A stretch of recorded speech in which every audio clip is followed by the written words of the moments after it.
안녕하세요. 오늘은 우리 주변에서 흔히 볼 수 있지만 그 숨겨진 효능은 잘 알려지지 않은 6가지 특별한 약초들을 소개하는 시간을 가지려고 합니다. 바로 지황, 시체, 시오, 야국화, 신이, 그리고 압척초인데요. 이 약초들이 우리 몸에 어떤 이로움을 주는지, 어떤 이름으로 불리며 어떤 특징을 가지고 있는지, 나아가 정원수로 활용될 때는 또 어떤 매력을 발산하는지 자세히 알아보겠습니다. 옛 선조들의 지혜가 담긴 약초의 세계로 함께 떠나볼까요? 먼저 첫 번째 주인공은 바로 지황입니다. 지황은 현삼과에 속하는 여러 해살이 풀로 땅속 깊이 뻗은 뿌리가 감색을 띠는 것이 특징입니다. 이 지황은 어떻게 사용하느냐에 따라 3가지 다른 이름과 효능을 가지게 되는데요. 갓수확한 생것은 생지황, 햇볕에 말린 것은 건지황, 그리고 9번 찌고 9번 말리는 과정을 거쳐 만든 것은 숙지황이라고 부릅니다. 특히 숙지황은 우리에게 숙변이라는 이름으로도 익숙하죠. 이러한 가공 과정은 단순히 건조하는 것을 넘어 약재의 성질을 변화시켜 더욱 온화하고 보익하는 효능을 강화하기 위한 전통적인 방법입니다. 지황의 핵심 성분으로는 카탈폴, 스타키오스, 마니톨, 글루코오스 등이 있으며 이 성분들이 지황의 다양한 양리 작용을 가능하게 합니다. 생지황과 건지황은 성질이 차고 맛은 달콤하면서도 약간 쓴맛이 납니다. 이들은 주로 심장, 간, 신장 기능이 저하되어 발생하는 다양한 증상을 치료하는 데 활용됩니다. 현대인의 스트레스와 불규칙한 생활 습관으로 인해 쉽게 발생할 수 있는 체내 열을 효과적으로 내리고 부족해진 체액을 보충하여 신체 균형을 되찾는 데 도움을 줍니다. 또한 혈액순환을 방해하는 혈열과 어혈을 풀어주는 데 탁월한 효과를 보이며 이는 혈액을 맑게 하고 혈액 흐름을 개선하는 데 기여합니다. 지혈 작용이 있어 출혈성 질환에도 사용될 수 있지만 특히 열이 많은 체질에 적합하며 냉한 체질은 오히려 복용을 삼가는 것이 좋습니다. 열이 많은 체질의 경우 지황의 차가운 성질이 몸에 과도한 열을 식혀주고 염증을 완화하는 데 도움을 줄 수 있습니다. 현대인들이 스마트폰이나 컴퓨터 사용으로 인해 지치기 쉬운 눈 건강에도 긍정적인 영향을 미칠 수 있다고 알려져 있으며 이뇨작용을 촉진하고 혈당 강화 효과도 기대할 수 있습니다. 예를 들어 발목을 삐었을 때도 지황이 활용되기도 하는데 이는 염증을 가라앉히고 통증을 완화하는 데 일정 부분 기여할 수 있기 때문입니다. 반면 숙지황은 생지황이나 건지황과는 달리 성질이 약간 따뜻하고 맛이 달콤합니다. 이는 9번 찌고 말리는 과정을 통해 약성이 변화된 결과입니다. 숙지황은 간과 신장 기능 저하로 인한 증상 치료에 주로 사용되며 특히 혈액을 비롯한 체액을 보충해주는 대표적인 보약 중 하나로 손꼽힙니다. 따라서 빈혈이 있거나 몸이 허약하여 기혈이 부족한 사람들에게 매우 유익합니다. 말초순환장애 개선, 즉 손발이 차거나 저린 증상 완화에 도움을 주며 골 형성 촉진에도 기여하여 골다공증 예방 및 관리에 유효할 수 있습니다. 정신적인 안정에도 영향을 미쳐 가슴 두근거림이나 불안, 증세와 같은 신경계 증상 완화에도 도움을 줄 수 있습니다. 전반적인 자양강장 효과와 함께 빈혈 치료에도 매우 효과적이며 생식기능 감퇴, 만성신장염, 고혈압, 당뇨병, 신경쇠약 등 다양한 만성질환에 유용하게 쓰일 수 있는 약재입니다. 지황은 죽이나 차, 술로도 활용되는데 특히 숙지황은 그 뛰어난 보익 효과 덕분에 보약으로 널리 사랑받고 있습니다. 전통적으로 숙지황은 다른 약재들과 배합되어 다양한 처방에 활용되며 전반적인 신체 활력을 증진시키는 데 중요한 역할을 합니다. 하지만 지황을 복용할 때는 몇 가지 주의할 점이 있습니다. 특히 소음인 체질인 경우 지황에 차거나 온화한 성질이 체질에 맞지 않아 설사나 소화, 불량 등의 부작용이 나타날 수 있으므로 전문가와 상담 후 복용하는 것이 중요합니다. 또한 전통적으로 파, 마늘, 무와는 함께 섭취하지 않는 것이 좋다고 알려져 있는데 이는 약효의 상충이나 소화 과정에 미치는 영향 때문으로 추정됩니다. 소화 기능이 약하여 평소 소화가 잘 안 되는 사람에게는 숙지황이라 할지라도 부담이 될 수 있으므로 이러한 경우에도 복용을 신중히 하거나 피하는 것이 좋습니다. 지황은 유기물 함량이 많고 물 빠짐이 좋은 모래차물기나 질차물개서 잘 자라며 주로 뿌리로 영양 번식하여 가을에 수확합니다. 흥미롭게도 일부 사람들은 지황을 화분에 심어 정원에서 그 아름다운 보라색 꽃을 감상하기도 합니다. 지황의 꽃은 작지만 아름다워 관상용으로도 손색이 없으며 정원에 심어 자연의 약효를 가까이 두는 것도 좋은 방법이 될 수 있습니다. 두 번째 약초는 시체입니다. 시체는 우리가 흔히 볼 수 있는 감나무에 꽃이 달렸던 꽃받침, 즉 감꼭지를 말합니다. 감나무는 우리나라 곳곳에서 흔히 볼 수 있는 친근한 나무이기에 시체는 우리에게 매우 익숙한 재료입니다. 다른 이름으로는 시전, 시정, 시자파, 시약 등으로 불리는데 이 이름들 역시 감꼭지를 지칭하는 다양한 표현들입니다.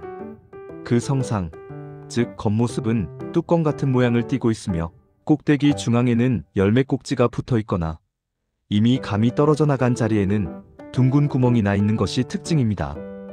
시체는 얇고 가벼우며 특별한 냄새가 없고 맛은 떫은데 이는 탄닌 성분 때문입니다. 시체는 겨울에 잘 익은 감의 꼭지를 모아 열매 자루를 깨끗하게 없앤 후 물에 씻어 햇볕에 말려 약재로 사용합니다.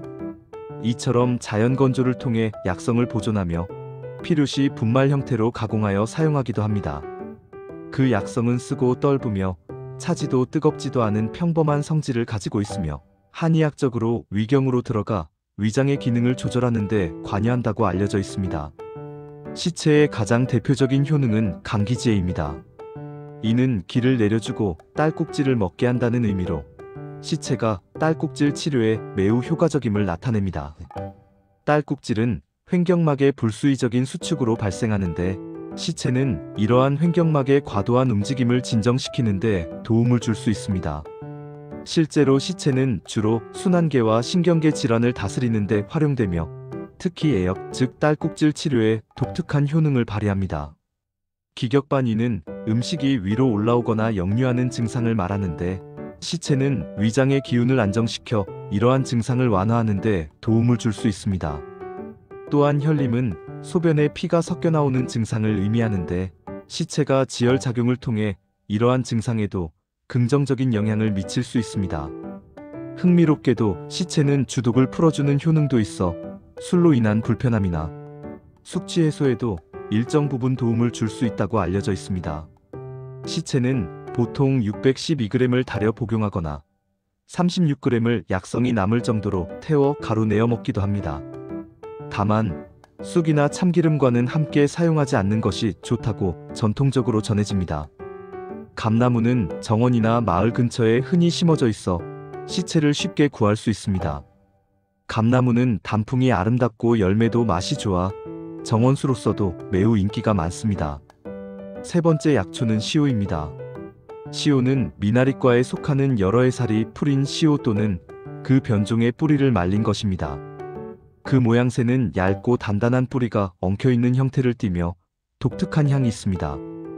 북시오, 맨미나리, 주겹시오 등 다양한 이름으로 불리며 우리나라에서는 충청도, 경상도, 강원도 등지에 주로 자생합니다.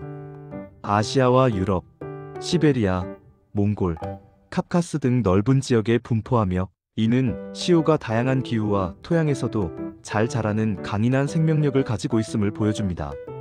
시오의 주요 성분으로는 사포닌, 특히 시오사포닌 A, B, C, D와 사포게닌, 스테롤 화합물, 플라보노이드, 쿠마린, 탄닌질, 세스코이테르펠락톤, 그리고 팔미틴산, 올레인산, 이놀산 등의 기름 성분이 함유되어 있습니다. 이러한 다양한 생리활성 물질들이 시오의 양리작용을 종합적으로 발휘하게 합니다.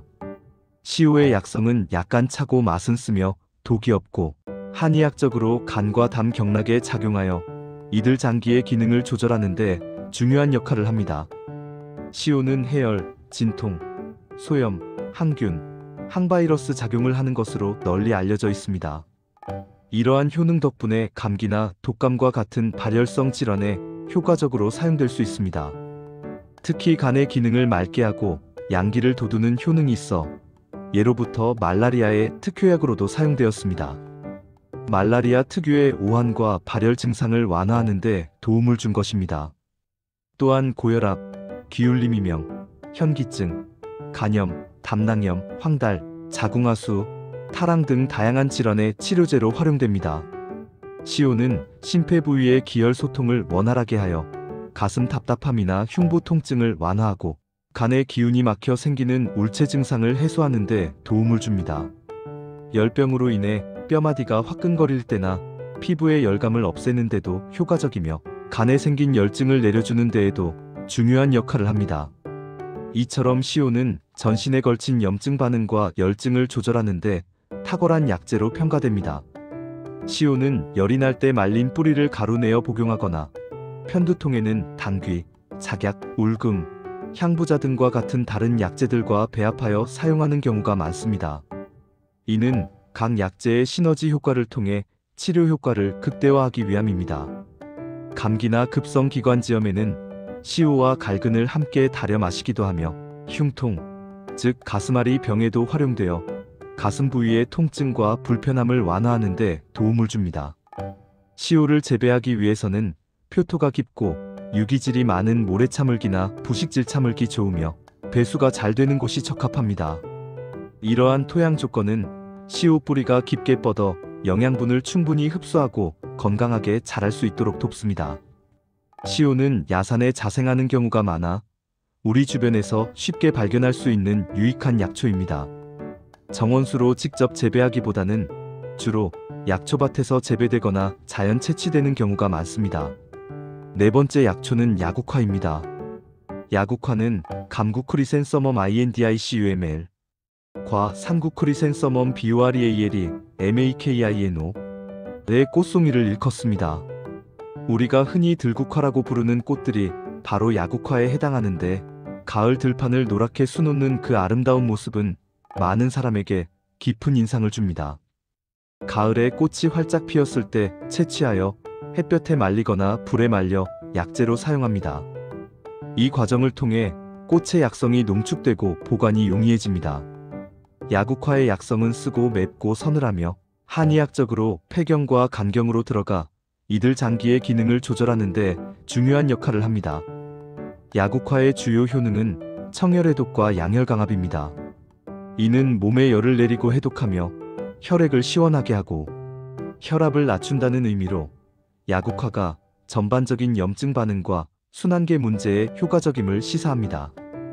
야국화는 두통, 현운 어지럼증, 목적눈이 붉어지는 증상, 인후종통 목구멍이 붓고 아픈 증상과 같이 열로 인해 발생하는 다양한 상부 질환에 적용됩니다.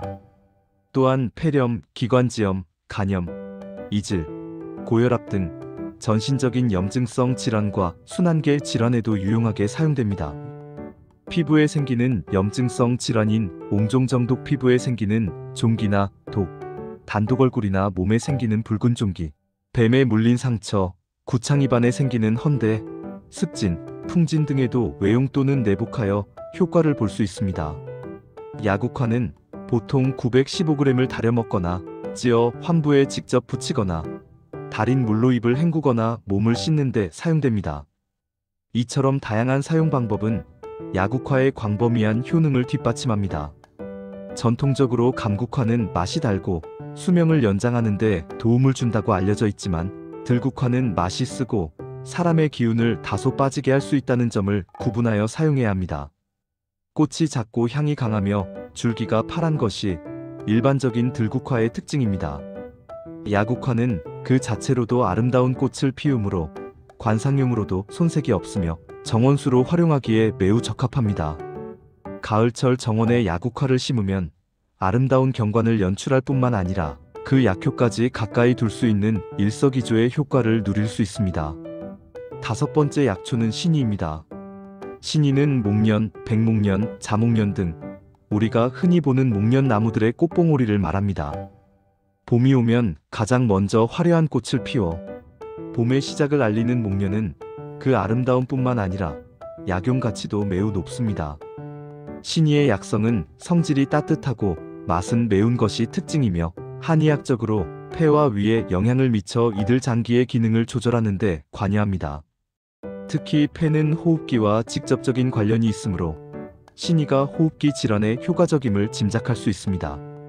신이의 주요 효능은 풍으로 인한 두통과 기미에 주로 사용된다는 것입니다. 풍은 외부의 나쁜 기운을 의미하며 이로 인해 발생하는 두통은 코막힘과 동반되는 경우가 많습니다. 신이는 이러한 두통을 완화하고 특히 코막힌 것을 뚫어 콧물이 시원하게 나오게 하는데 탁월한 효과를 보입니다. 막힌 코를 뚫어줌으로써 답답함을 해소하고 호흡을 원활하게 하며 이와 관련된 두통도 경감시킬 수 있습니다. 더불어 진정 및 진통 효과도 가지고 있어 코 질환으로 인한 불편함을 전반적으로 개선하는 데 도움을 줍니다. 신이는 비염이나 축농증과 같은 코 관련 질환에 매우 효과적인 약재로 널리 알려져 있습니다. 만성 비염이나 알레르기 비염으로 고생하는 사람들에게 신이는 코막힘, 콧물, 재채기 등의 증상을 완화하는 데 도움을 줄 수 있습니다. 보통 가루 내어 복용하거나 가재에 싸서 코를 막는 방식으로 활용됩니다. 가루를 직접 흡입하거나 차로 달여 마시거나 외용제로 사용하는 등 다양한 방법으로 응용될 수 있습니다. 백목련과 같이 신이의 원재료가 되는 목련은 일반 가정에서 정원수로 많이 심어지는 나무로 그 아름다운 꽃봉오리가 약재로도 귀하게 쓰인다는 사실이 매우 흥미롭습니다. 봄철에 피어나는 목련꽃은 보는 즐거움뿐만 아니라 약효까지 겸비하고 있는 특별한 식물이라고 할 수 있습니다. 정원에 목련을 심는 것은 아름다운 경관을 만드는 동시에 필요할 때 약재로 활용할 수 있는 실용적인 이점도 제공합니다. 신이의 따뜻하고 매운 성질은 특히 차가운 기운으로 인해 발생하는 코 질환에 더욱 효과적입니다. 마지막으로 소개해드릴 약초는 압척초입니다. 압척초는 달기장풀과의 한해살이 풀인 달기장풀의 지상부를 말합니다. 달기장풀은 우리 주변에서 흔히 볼 수 있는 풀이지만 그 약용 가치는 생각보다 훨씬 뛰어납니다. 다른 이름으로는 달개비, 달기미씨깨, 주겹채, 이완초, 남아채, 취요접, 벽선화 등 다양하게 불리는데 이 이름들 역시 압척초의 특징이나 모습에서 유래한 것입니다. 특히 벽선화는 푸른색 나비 같다는 뜻으로 달기장풀의 아름다운 푸른색 꽃을 비유한 이름입니다. 여름과 가을에 채취하여 햇볕에 말려 약재로 사용하며 이 과정에서 수분이 제거되고 약성이 농축됩니다. 압척초의 약성은 달콤하고 약간 차갑습니다. 이는 전반적으로 열을 내리고 해독하는 데 적합한 성질임을 의미합니다. 압척초의 주요 효능은 청열해독, 이수소종, 그리고 지혈작용입니다. 즉 몸속의 열을 내리고 독소를 제거하며 불필요한 수분을 배출하여 부기를 가라앉히고 피를 먹게 하는 다양한 효능을 가지고 있습니다. 압척초는 감기, 유행성 감기, 급성 편도선염, 인후종통 목구멍이 붓고 아픈 증상, 이하선염, 황달형 간염, 급성 장염, 이질 등 다양한 감염성 및 염증성 질환에 적용됩니다. 이는 압척초의 해열 및 항염 작용 덕분입니다. 또한 소변이 잘 나오지 않는 소변분리, 몸이 붓는 수종, 다리에 생기는 각기, 요로 감염 등 이뇨 작용이 필요한 질환에도 효과적입니다. 혈류요혈, 코피육혈, 자궁출혈 북루, 냉대야 등 출혈성 질환이나 부인과 질환에도 활용될 수 있습니다. 피부에 생기는 종기나 독창양 종독, 외상출혈, 단독얼굴이나 몸에 생기는 붉은 종기, 맥립종 눈꺼풀에 생기는 다래끼 등에도 외용 또는 내복하여 효과를 보입니다. 압척초는 915g을 달여 복용하거나 찌어 환부에 직접 붙이거나 잎을 식초에 담갔다가 붙이는 방식으로 사용합니다.